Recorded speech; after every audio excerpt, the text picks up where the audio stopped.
Antes de escuchar, recuerda, en estas historias murmuran sombras y viejas verdades que no siempre consuelan.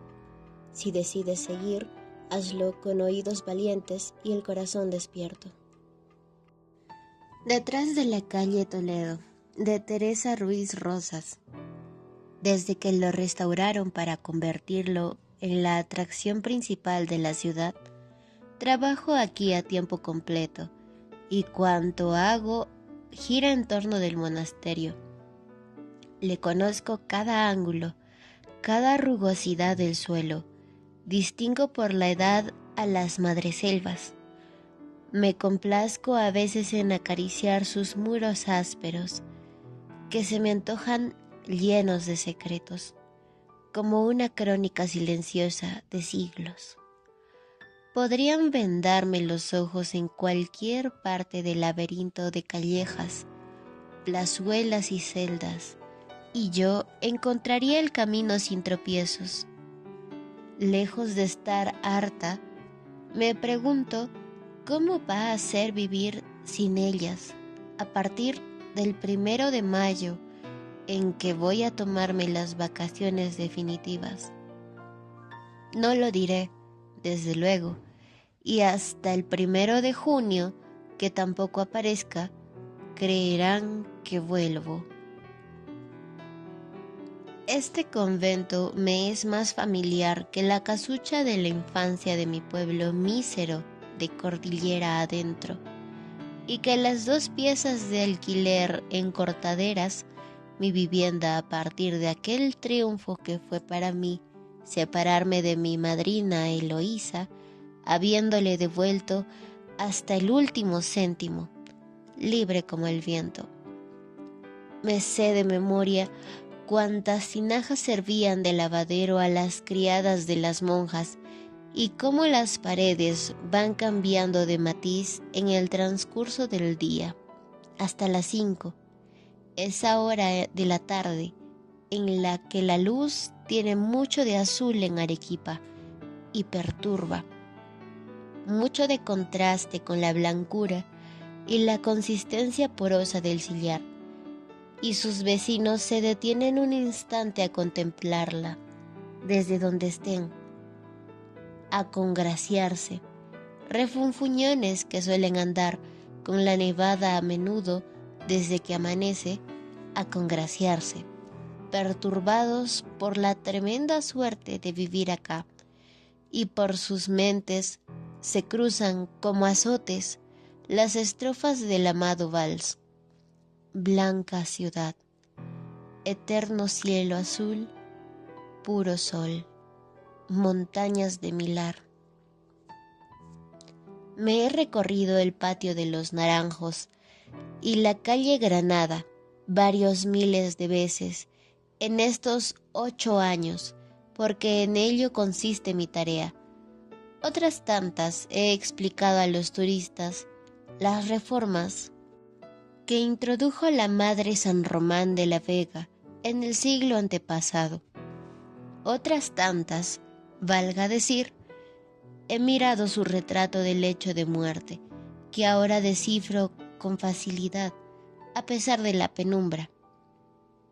El hábito de superiora, los párpados chorreados como trapos, las manos contritas, una encima de la otra.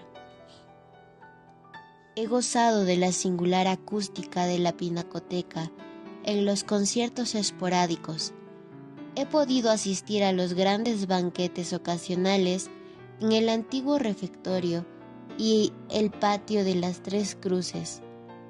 Y he aprendido a gozar de las campanadas de las horas que resuenan mejor por los recovecos de la calle Sevilla y que antes me habían atormentado como una queja rota, un estrépito de náusea.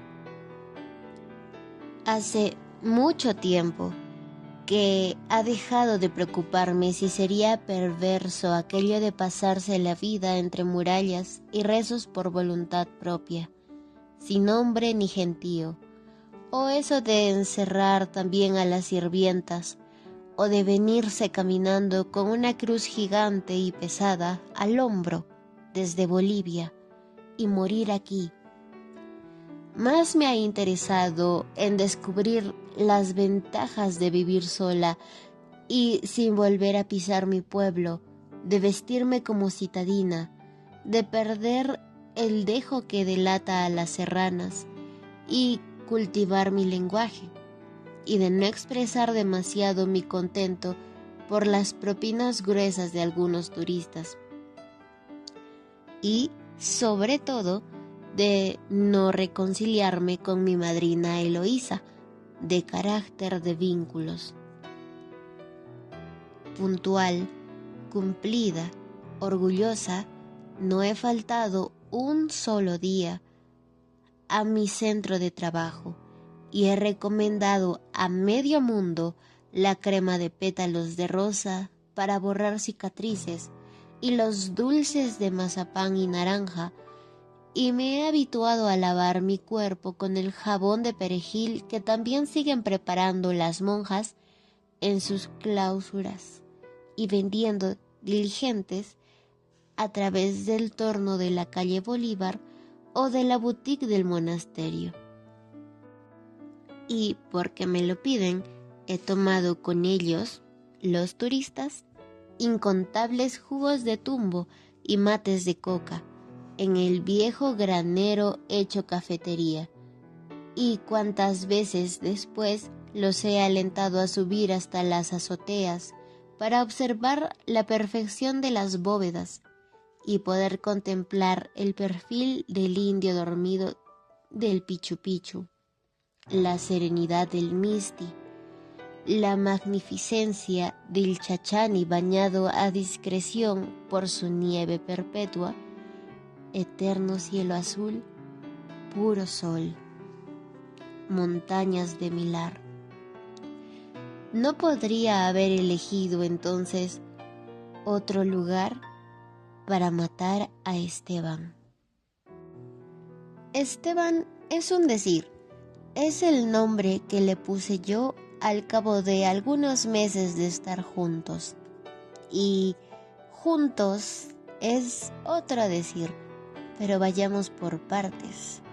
Desde que me escabullí del dominio de mi madrina Eloísa y de sus planes de destinarme al servicio doméstico, había aprendido idiomas con enorme esfuerzo, tesón y mayor sacrificio para conseguir este contrato indefinido que más de una guía profesional codicia. Me había esmerado mucho en conocer y entender las respectivas culturas y mentalidades para contarles mejor a los turistas todo lo relativo al monasterio. Me pareció entonces un poco cursi que mi novio se llamara Steve, no por llevar yo una combinación tan sonora de nombres latino y vasco como es Laura Raga, sino por ser él habanero de nacimiento. Por mucho Miami que hubiese podido haber de por medio. Aunque a estas alturas vaya una a saber si lo de Miami era cierto. ¿Y cuánto habría de Cuba? Para mí, que solo el acento. Steve Cordero para remate. Steve. Me daba cosa pronunciarlo. Esteban Cordero suena mucho mejor, decidí, y punto. Se lo dije cuando volvió. Steve no me parece, te llamaré Esteban. ¿Qué tú crees? ¿Que eso a mí me afecta, mi amor? Tú llámame como quieras, como a ti más te guste. Mi novio es otro decir. Pues el drama empieza justamente cuando descubro que Esteban, que Steve Corder, para ser exacta, y no hacía ni un mes que me había dicho a propósito de que el instinto me hizo tocar el tema. Pero Laura, ¿por qué tú te pones nerviosa, mi amor? Si te he dicho que nos vamos a casar, nos casamos. Solo hay que tener paciencia. ¿Cómo tú puedes desconfiar, chica? ¿Cómo tú puedes desconfiar? Era un apoyo moral para mi barriga que se había puesto a crecer después de 3 años de amoríos turbulentos. Y, en lo que a mí respecta, exclusivos y primerizos. Se lo dije en el tono de la dicha, radiante, rozando el cielo con los párpados, tratando de apaciguar aquel torrente de escenas felices que me inundaba el ánimo. Pero un montón de caricias, besos que se me quedaron bailando ridículamente en los labios. A Esteban le había cambiado la cara de golpe. Una palidez de lápida había caído sobre aquel bronceado de Dolce Vita. Al cabo de solemnes minutos, habló, de mejor talante, aunque sin poder ocultar su desacuerdo. Pero chica, Laura, ¿por qué tú exageras, mi amor? Ese asunto mejor postergarlo para cuando estemos bien instalados, ¿no te parece? Ahora andamos a salto de mata y yo quiero tenerte como una princesa. He juntado algún dinero, ahorros, si eso es lo que te asusta. No hace falta que tú... Quiero decir que yo también podría... No, precipitarse trae mala suerte, chica. Todo en su momento, en su sitio. ¿Acaso vamos a perdernos de vista? Se las agencia para cambiar de tema con la voz que me hacía tilín y el desparpajo de quien se sabe querido, venerado por encima de cualquier obstáculo. Cambió de tema convencido de haber liquidado el asunto. Otra cosa es llevar el asunto en las entrañas, movedizo, ensanchando caderas, pechos. Se trama una complicidad de hierro entre las células.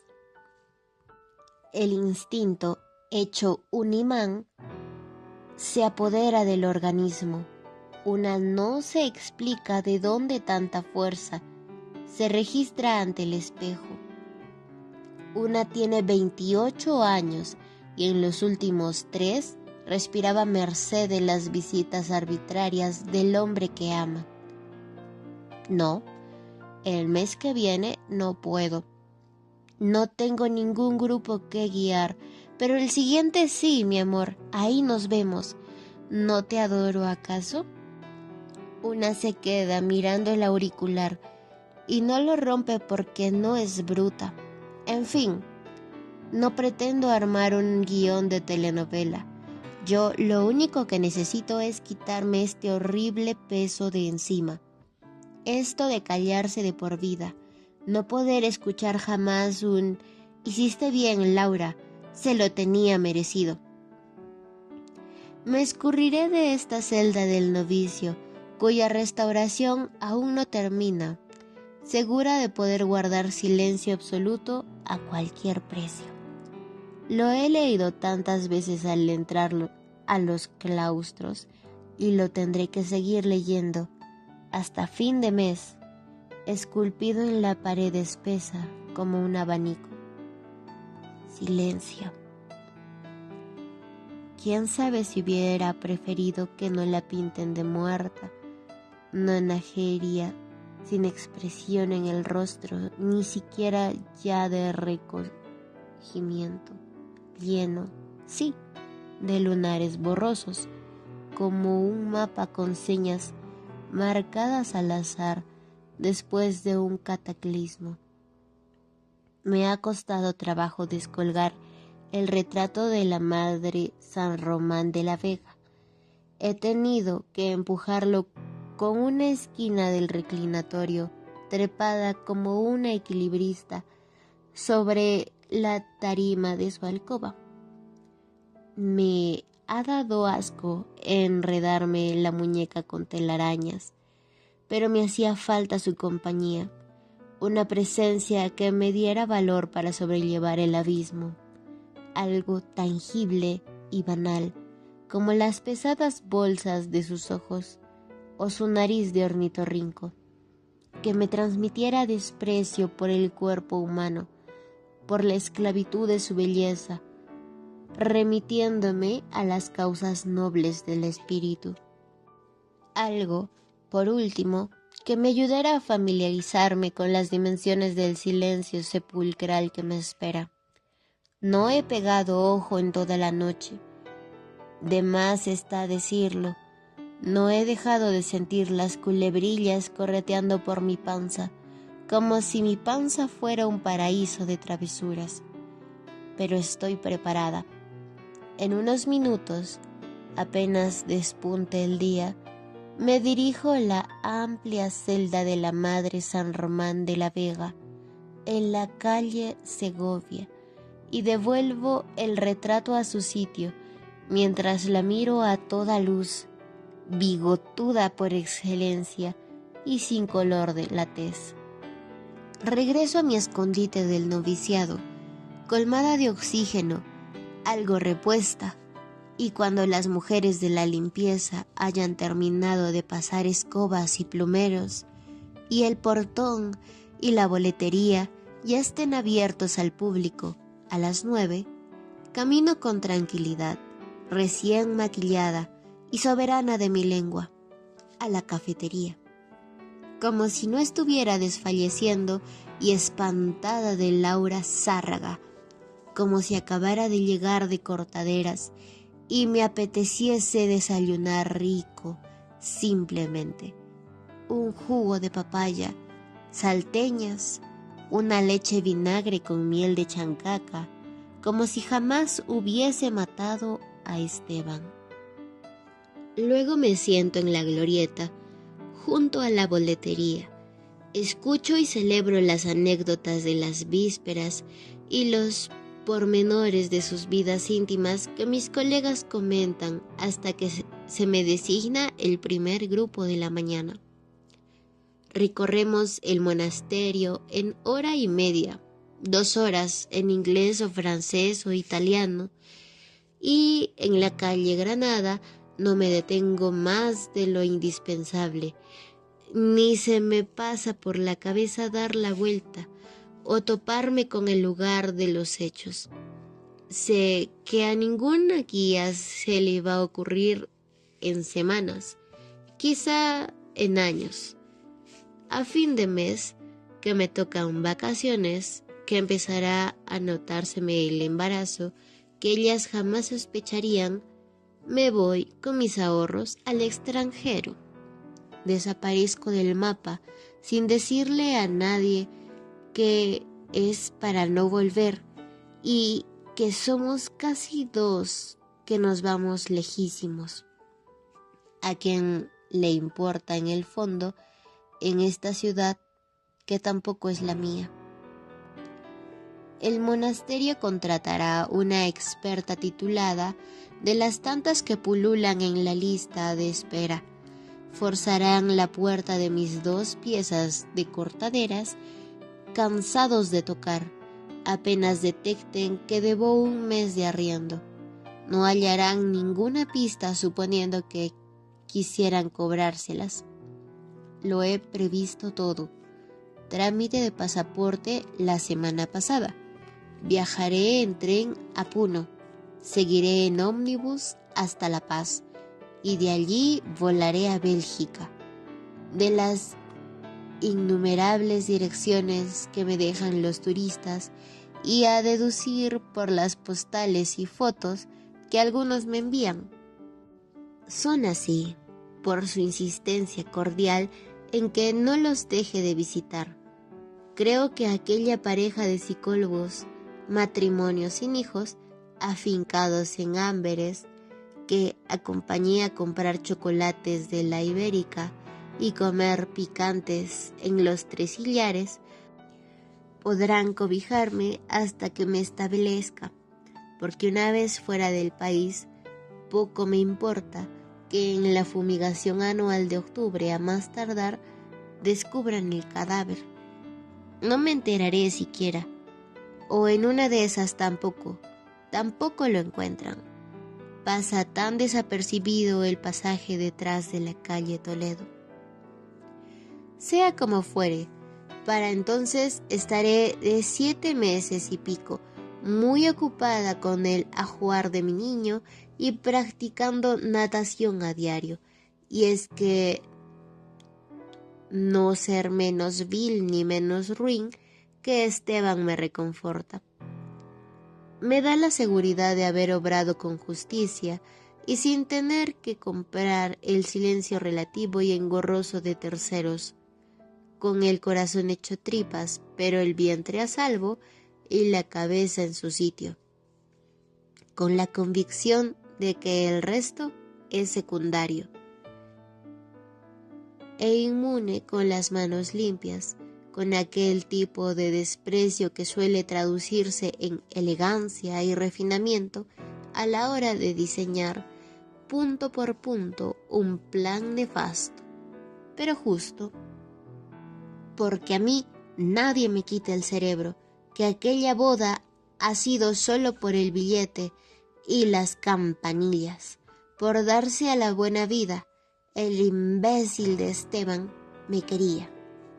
Y supongo sacarles el jugo a mis encantos y el fruto. Él apareció por aquí la primera vez cuando hacía varios años que el monasterio de Santa Catalina estaba abierto al público y atraía la atención del mundo por la belleza singular de su arquitectura. La misión de Steve era guiar a un grupo de granjeros de Arizona, bastante toscos y poco versados en los usos de clausuras. Nos miró a todos en la glorieta y me eligió a mí para conducir por el convento a sus gringos y a él. Y la misión de destino, al parecer, era que nos besáramos esa tarde, perturbados, eterno cielo azul, con prisas, en una de las azoteas, mientras los granjeros se divertían lanzando sus centavos de dólar a la pileta de los deseos. Yo, que siempre me había mantenido al margen y había criticado en silencio los romances fortuitos de mis colegas con extranjeros, yo, que no sabía bien qué hacer con la lengua, lo que sigue hasta que Esteban tomó el avión de regreso a Lima para continuar supuestamente a los Estados Unidos, no creo que sea demasiado original, a pesar de mi doncellez y la asiduidad con la que echamos mano del ron y de las sábanas. Así nomás habían sabido ser estas cosas, me dije, engolosinada, en algún instante en que intenté reflexionar sobre cuánto hacía. Tampoco creo que fuera demasiado originales sus visitas cada 3, 5, 8 semanas con distintas clases de turistas. Decir que me enamoré hasta el tuétano es una confesión incompleta. Que me puse a sus pies tampoco describe con exactitud mi espectacular y paciente entrega. En todo caso, me di sin temores, sin prejuicios, sin secretos, sin una sola mentira, y me creí su leyenda de pe a pa, porque oírlo hablar era una delicia. Como música, siempre con un puro encendido y ese coqueteo de quien se desentiende de las cosas aburridas. Me parodiaba las extravagancias de sus amigos, me describía detalles insólitos de Florida, me canturriaba boleros de la Guardia Vieja y tarde o temprano acababa exponiendo de manera hilvanada y plausible un futuro común, nuestro, de novelita corintellado, que colecciona mi madrina Eloísa. Entre cuento y cuento, como música también me poseía. Ahora pienso que era una buena receta culinaria, cuyos ingredientes no se aventura uno a cambiar para evitarse sorpresas. Si al menos hubiera evitado la foto en semejante revista, con tamaña cara de triunfo, ¿qué creería que una pobre self-made guía turística de provincia, empeñosa en superarse, con poco tiempo y enorme desprecio para la lectura de revistuchas frívolas, no las iba a curiosear igual en la consulta del médico, por ejemplo? Y al médico fui, vaya ironía, por el asunto. Falta saber qué versión se tragaría la familia y qué versión se venía tragando la flamante señora de Cordero, ex viuda de Santisteban. Quiero decir, la flamante viuda de Cordero, ex viuda de Santisteban. Al ver que su cónyuge segundo no asoma el pelo, empezará a ponerse celosa y a dudar de él. Días después comenzará a odiarlo, examinará las razones de su boda, consultará con sus abogados, dará órdenes de que lo busquen por todo Lima y se lo traigan de inmediato, en cualquier estado. La próxima semana renegará de su edad y del color falso de su pelo, y desesperada, deshecha y sin pizca de fe en su psiquiatra, le costará una fortuna al cabo de un mes o dos constatar que es en vano. No está su marido, tan eficiente en la cama, tan buen mozo, todo parece indicar que se lo tragó la tierra. Que tampoco se diferencia tanto de la piedra porosa de lava volcánica, capaz de guardar hasta el hedor a cadáver como un secreto. Ignoro con qué triquiñuela se escaparía Steve del palacete de Monterrico para venir a verme, y como no ha de saber nada de mí, la viuda Ana Rosa, ¿qué puede preocuparme sus pesquisas? Yo no le hice venir para pedirle explicaciones. He nacido en un pueblo áspero, donde la gente habla poco, actúa. Ha sido criada para trabajar como las mulas y anda bastante resentida. Los Zárragas, hija, alcanzó a decirme mi madre antes de morir, tísica, somos pobres como ratas de convento, por bastardos, para que lo sepas, pero has de ser orgullosa hasta la médula, has de esforzarte y salir de la inmundicia y de la miseria. Yo era muy chica para entender sus palabras, la miré con cara de pregunta. Ella añadió, no te dejes pisotear por lo que más quieras, defiéndete sobre todo de los hombres. Todavía hay mucho canalla suelto. Y cómo mienten, cómo se las ingenian para repetir el plato. Cuídate mucho, hijita. Ni siquiera lo hice venir para chantajearlo, como me habría aconsejado con seguridad mi madrina Eloísa. Cuando fui a recibirlo al aeropuerto no estaba segura de que llegaría. Me había telefoneado después de 5 semanas de silencio para anunciarme que estaba en Lima y que trataría de organizar una visita hacia finales de mes, quizás con un grupo de jubilados de Oregón, que hasta junio, que empezaba la temporada alta, no estaba nada fácil la cosa. Que él había aprovechado para estudiar mucho, no hizo ninguna pregunta sobre mi estado. Yo tenía aún a la vista aquella página de Lima linda que arrancara un par de semanas atrás en la consulta del médico. La tenía todo el tiempo, envenenándome la vida y el sueño. Pero le dije como un ultimátum y con un resabio de cariño cierto y falso. Esteban, me prometiste que una vez vendría solo, sin turistas, por mí. Ahora lo necesito. Pero chica, acabo de decirte que sea miércoles mejor, que tengo el día libre. Iré a esperarte. Y colgué, y corrí a prenderle fuego al recorte de prensa y salí a caminar por la avenida Bolognesi a mirar el río. Es más, mientras veía aterrizar el avión este mediodía, solo deseaba que no viniera como los 2 miércoles anteriores. Yo había desconectado el teléfono desde su última llamada. Había vuelto de mi paseo con una decisión firme, pero se bajó el primero, grande y con los rizos castaños más crecidos y la piel más dorada y un tabaco a punto entre los dedos. Se bajó sonriendo. Sus ropas eran nuevas, más finas.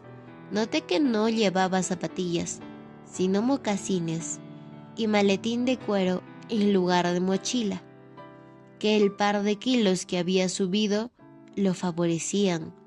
Noté cuán habituada estaba a sentir el llamado de su cuerpo. Pero yo tenía que cumplir conmigo. Sabía que era la única forma de hacer justicia y me había costado mucho decidirme. Yo lo había hecho venir para matarlo. Y él, bueno, él era demasiado vanidoso y pagano de su suerte como para imaginárselo. Se alegró mucho de verme, como siempre. Sé que mis rasgos mestizos y delicados, mis cabellos abundantes, azulinos, mis cabriolas en el lecho que aprendían a su antojo lo sacaban de quicio. Se alegró tanto de verme que ni averiguó la causa de mi urgencia. Me compró un ramo de claveles y me estrechó, creo, con más ternura que otras veces. Pero cometió el error de no interesarse por mi vientre ni en un sentido ni en otro. Aquello podría haberme desarmado y cometió también el desatino fatal de seguir ocultándome sus enredos. Pensaría que cada noticia en su círculo, o que ya no es como antes, o que pensaría, pero no se había preocupado de que una boda por todo lo alto sigue siendo un suceso periodístico. Me estremece pensar en su lenta agonía. Lo maté por principio, no para mi regocijo. ¿De qué sirve la masa sin espacio? Pensé al verlo ahí embutido, como metal vaciado en un molde previsto.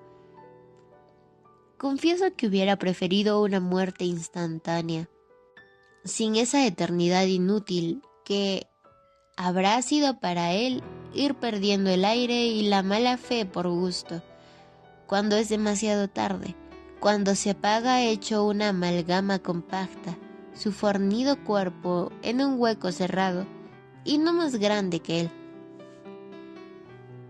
tan a su medida que no le permite ningún movimiento fructífero, apenas unos rasguños en la puerta astillosa, que no habrán conseguido sino hacerle sangrar en vano las yemas de los dedos, y toda su fuerza concentrada en empujar la puerta con hombros y rodillas y el perfil entero, incluso la cabeza, negándose a creer que aquellas moles centenarias y aquellas bisagras de hierro resisten la presión de toneladas.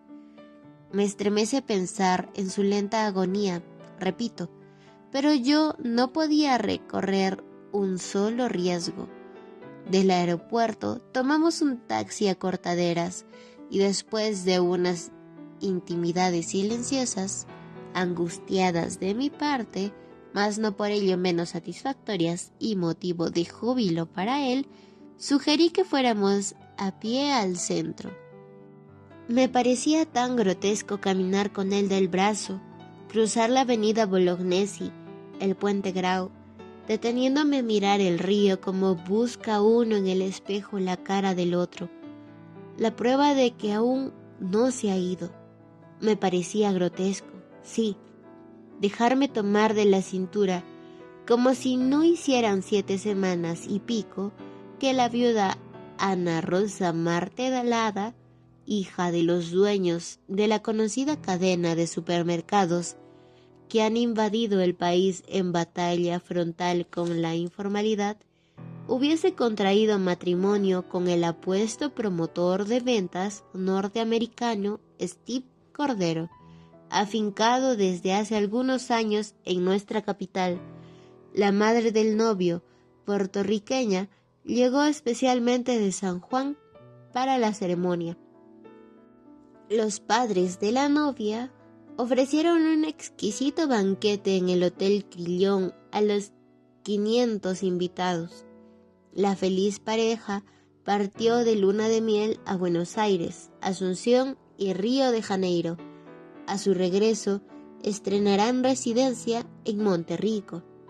Vaya, si tengo buena memoria para algunos textos. Y yo que había echado de camino al médico como cada jueves o viernes una carta para él a un apartado de Lima, de las agencias de viaje, El Camaleón, que nunca se me ocurrió, por cierto, averiguar si existía. Mejor que tú escribas siempre a Lima, mi amor, me había dicho desde el principio. Del Camaleón manda todo para Miami, por courtier, y así puedo saber antes de ti. Yo más bien soy persona de poco escribir. Ya me conoces, hombre de números, prefiero llamarte por teléfono. ¿Y qué sabía yo de aquel Esteban, cuyo nombre a fin de cuentas me había inventado, que llegué a saber en 3 años de amoríos?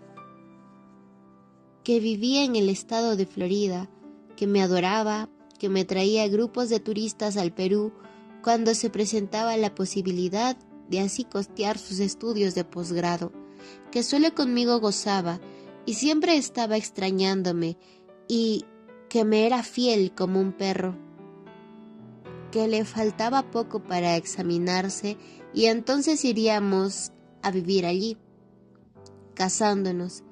¿Qué tú crees? Allí donde te dieran un puesto fijo. Que me adoraba cada vez más por ser buena y linda y trabajadora y fiel, que sus padres ya lo sabían, lo felicitaban por su suerte. Chicas así y sanas ya no hay. Me mandaban saludos, que me adoraban para toda la vida, pero por ahora debía concentrarse mucho en los estudios. Eran endemoniadas de aprender las cosas que exigían los gringos para darle a uno un PhD. Pero él lo conseguiría antes de cumplir los 30, porque me adoraba. Cuestión de tener un poco de calma. Eran unos cuantos meses, un semestre más y ya. Lo importante de todo, que no se me olvidase, que era a mí. Él me adoraba. Y yo era de género de las personas crédulas por naturaleza, de aquellas que no piden documentos, que no se empeñan en ir al lugar de los hechos, que aceptan reglas desventajosas sin los juegos verdaderos. Y también, por naturaleza, de aquellas que escriben más cartas de las recibidas y no les hace ninguna falta poner los cuernos, que se consagran a uno con vehemencia, viva donde viva, aparezca cuando aparezca. Ayer la tarde brillaba mucho. Él mismo me lo dijo. ¿Qué pasa con tu ciudad, chica? Parece que se engalana para nosotros. No entendió mi amenaza. No es mía, le dije, y no te fíes mucho. No vayas a quedarte pegado en esta ciudad como una lapa. No tenía por qué entenderla, pero soltó una carcajada hueca de cortesía. Cruzamos el Parque San Francisco.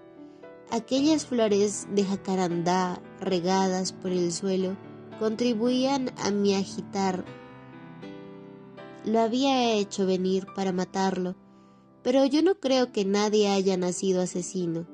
Al torcer por la esquina de Cela a Santa Catalina, en dirección a la plaza de armas, le insinué que entráramos al convento, por una vez, solos, al lugar donde nos conocimos.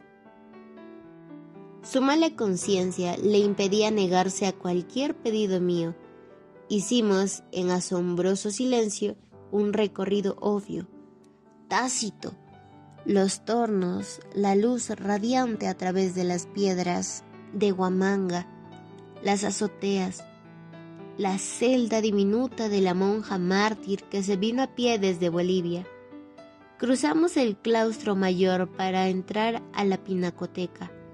Cuando acababan de dar las 5, yo sudaba y esperaba cualquier milagro que nos obligara a huir despavoridos, un terremoto, una alarma de incendios.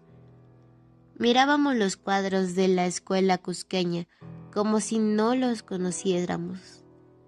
Estuvimos a punto de firmar en el libro de visitantes, pero le tiré suavemente de la manga y en lugar de salir por la reja giratoria que da a la glorieta, lo conduje a los confesionarios, junto al zaguán añil del patio de las 3 Cruces. «Siéntate ahí», le dije, «estarás molido, o de repente es hora de largar tus pecados». Una jugarreta de mi subconsciente de último minuto. Una metáfora abierta, una súplica de que me contara todo con los pelos y señales, con razones por rastreras que fuesen, un deseo morboso y enorme de perdonarlo, y perdonarlo, de envolverlo para siempre con mi perdón, de que se quedara conmigo, o de fugarnos a donde él quisiera, juntos. No se dio por aludido. Su actitud de ave de paso desentendida era la misma a la que tan bien acostumbrada me tenía. Su plaza para mañana, en el vuelo de las 11, confirmada. ¿Acaso se había quedado, alguna vez, más de 24 horas en Arequipa, como los dichosos turistas? «¿Qué ocurrencias tú tienes, chica?», me dijo. «¿Qué caprichos y qué complejos de cura confesor te ha salido de pronto? Mira que son morbosos los curicas. Solo falta que me tomes una foto ahí sentado». Ocurrencias, caprichos, complejos. Eran las 5:40 y no quedaban un alma en el área turística del monasterio, dividida de la actual residencia de las monjas por un muro de sillar y una zona en ruinas. De sobra sabía yo que el viejo Hermenegildo cerraba las rejas y el gran portón a las 5:30 en punto, y se iba a invitarle una copita de anís a su amigo el zapatero de la esquina Ugarte. De sobra sabía que las últimas hordas de visitantes abandonaban el único convento del mundo con ciudadelas a las 5:25 como máximo, y que de la boletería colgaban un candado desde las 5 menos cuarto. Dimos la vuelta a la calle Toledo y fuimos a dar a aquel pasaje que las guías omitimos sistemáticamente de los recorridos, porque solo tiene un par de cámaras para hacer la penitencia, idénticas a las que están en el San Juan contiguo a la calle Sevilla. Más que suficientes están estas últimas para ilustrar o espantar a los turistas. Aún quise besarlo para olvidar, aún quedarme con sus retazos de vida falsa que sí me pertenecían. ¿Acaso no estaba ahora conmigo? ¿Acaso no? Y muerto de ganas de llegar a mi pieza y volver a colmarme de su sed y su gala. Aún quise apretar sus cejas túpidas para leer más adentro, gritarle que me daba igual sus fábulas o estafas, con tal de que quisiera al niño, que le diera presencia, apellido. Quise decirle eso y más, y borrón y cuenta nueva, pero solo llevaba odio en el cuerpo. Lo sentía en las venas, bullir, en la crispación de la clavícula y en mis músculos tiesos. Me introduje, en cambio, en aquel agujero, lo miré un rato, salí y con una voz muy contundente que me sonó ajena, le dije: ¿a que no eres capaz de meterte tú en semejante cubículo? Apostaría. En la única trampa que caen los hombres, pensé aterrada, es en la del desafío. Esteban dijo: ¿qué tú crees, chica? ¿Que yo, porque soy grandulón, no me puedo doblar como un muñeco de goma? Faltaría más. Soy muy flexible, Laurica, con mayor razón si tú me lo pides. Y esas han sido, paradójicamente, sus últimas palabras. Fui veloz, velocísima. Los largos muslos lo forzaron a una posición fetal. Las rodillas parecían frenarle los latidos del corazón. Habían cogido también los brazos y, como parodiando mi mandato, había colocado las manos una encima de la otra en actitud contrita como la madre San Román de la Vega en su lecho de muerte. Antes de caer en la tentación de perdonarlo, a su mirada parda de caramelo, al bamboleo de sus rizos, di un empujón certero a la vieja puerta astillosa y, con una destreza que ignoraba yo misma, giré esa llave centenaria 2 veces. Sabía muy bien que aquel escondrijo de la enmienda era hermético y que en épocas tenebrosas que ya pasaron a la historia, las monjas catalinas, en 1,40 m, se sentaban ahí no más de media hora y se encerraban ellas mismas por dentro a sudar la gota gorda del arrepentimiento. Por eso las llaves estaban siempre listas en sus cerraduras, del lado de fuera. Lo había relatado a los turistas en mejores términos al mostrarles las cámaras de zaguán junto a la calle Sevilla. Sabía también que Esteban sufría de claustrofobia, aunque jamás hubiera hecho aspavientos de a ello en público. Sabía que la voz no le daba mucho por fumar tanto. Sabía que había analizado incluso media docena de imprevistos remotos, como un juego minucioso, él ahí encajado haciendo de última pieza de un rompecabezas, o como una obra maestra, él ahí impregnado de un sudor helado, los estresijos de una muralla histórica, convertido en patrimonio de la humanidad.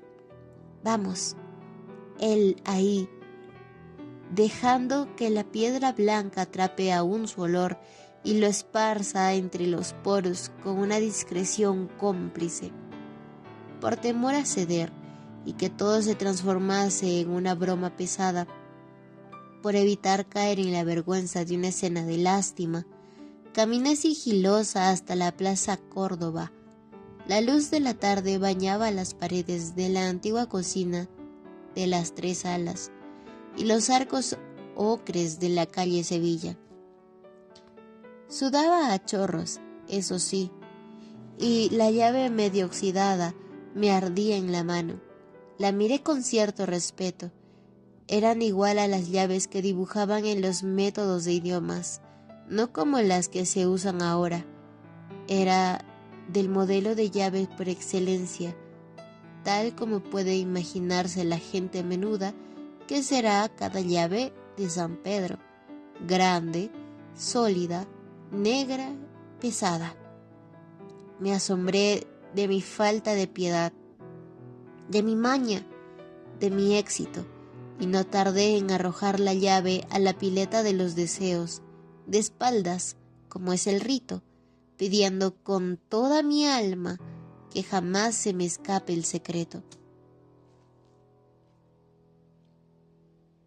El ruido que provocó al caer fue quedo, y le seguí la pista hasta saberla, por fin ahogada entre cientos de monedas de los turistas, ahogada como los gritos de Esteban, incrustado para siempre en aquel espacio, viéndolo bien a su medida.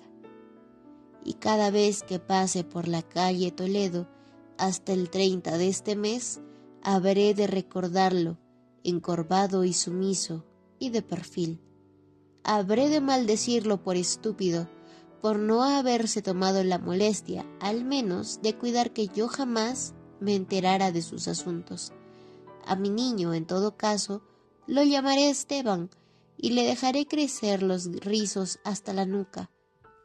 Y cuando empiece a preguntar, le contaré que su padre murió de pulmonía en un viaje muy caro que hizo, muy desatinado, en pésima época y sin consultarlo conmigo.